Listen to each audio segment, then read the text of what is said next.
Alrighty, hi guys, I know it's been a pretty long time since I made a video. Sorry about that, but so the last video we watched about the fundamental data types, how there's two groups, the integrals and the floating point, and all about them. Now in this video I want to show you how to make them and how to use them and do a lot of stuff with them. So first let's start with the most basic one. So we know our syntax for creating and initializing variable is pretty easy. So we have the type here, a name, and then a value. That's initialization. That's pretty simple. So let's create a type int. So we use the keyword int. Notice how it turns blue. That means it's a C++ preserved keyword. And the name has to be legal. So let's just call it inum. Used I here as like a notation to say it's an integer. And I'm gonna set it to 100. Now we have successfully created a variable of type int. It's called inum, and we use inum to locate that in memory, and our value is 100. So I could just display that out to screen. It doesn't have to be in double quotes because that is a string. This is a variable. So compile that, and it says 100. Press any key to continue. Now that's the simple one. Now there's also something called the unsigned version of integer. Now what the unsigned version of any variable means that it cannot hold a negative value.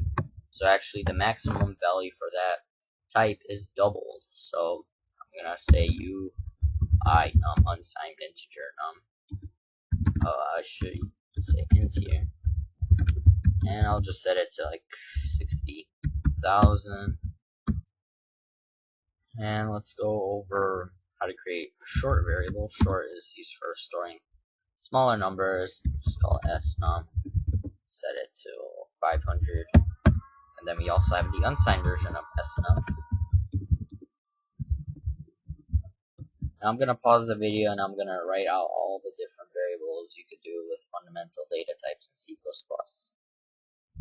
Alright guys, now that I have created and initialized a legal value to each of these different variables, I also included the floating point, or the decimal numbers or fractional parts, and I displayed them onto screen using cout. I just did it on single lines to make it more readable for you.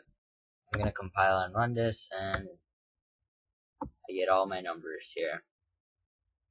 So that's good. Now I know that they are made.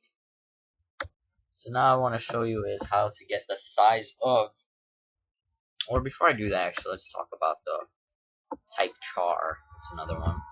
So char is short for character, and it's really used for just storing a single character, but really that character has a numeric value behind it. It's called ASCII code, ASCII, I think that's his name. Yeah. So let's go ahead and create a char type variable. I'm gonna call it character. Now, instead of using double quotes to make a character literal, we use single quotes in C++. Now, I don't know, let's put in capital E. Notice, just remember that the capital E and lowercase e are two different codes. So, if we say cout character, just like using inline there, it just displays E. But now, if we take an integer, and I'm just gonna say anything equals character, and now I'm gonna display anything inline, and I rerun that. Notice how it says 69 for E. So the character code, or the ASCII code, for the uppercase letter E on this system is 69. Pretty sure it'll be the same for you too.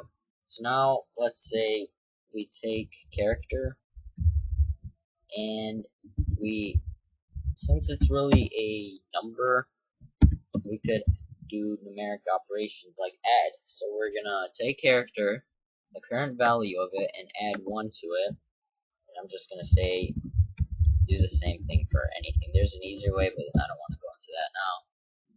And now I'm just gonna copy this, paste it, and see, notice how it says, now we added 1 to it, now our letter is F. It's a complete, whole different letter.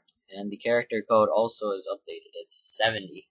So that's how you do characters and make characters, and you could change them.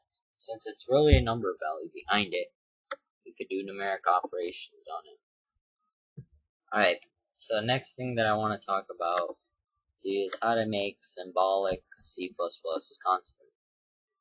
Now what a constant is, it may seem like a variable, but it's really a variable that can't be altered or changed. So you could create this constant in 2 different ways. I'll show you the more formal and modern way of creating it. We use the keyword const, and we say what type it will be. We'll say int, or I'll just say float.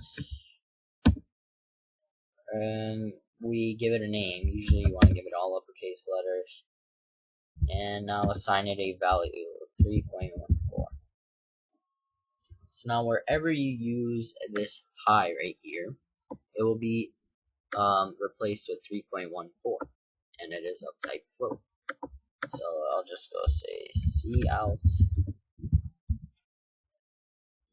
pi and 1. So I'm gonna compile and run this. 3.14. Notice how I didn't. You can't change. Also, I'll show you what happens if you try altering it. Pi equals 300 or 300.5. We can't. Let's go to our error list. And it says expression must be a modifiable L value. And we can't, because it's a constant. Now the other way to do this, but it's deprecated, it's not really that used that much, is to do it the old C way. I think it's the C way, I'm pretty sure.